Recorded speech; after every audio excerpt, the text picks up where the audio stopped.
Old-time motorcyclists like to wax poetic about the days when you had one motorcycle to do everything. Whatever the machine, it was your dirt bike, your street bike, your race bike, and your date bike. Walk into a dealership today. However, you represented with so many models with so many slight differences that understanding the purpose or need for each motorcycle can be quite challenging.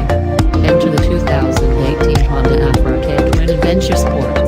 Not a replacement for the already dirt-capable Africa Twin, the Adventure Sports is being marketed by Honda as a premium trim level that encourages you to go farther. But what does that mean when the base model is already pretty premium and already pretty capable of going far? I rode this new Adventure Sport, aka the CRF 1000L2, machine at the domestic press launch in Prescott, Arizona.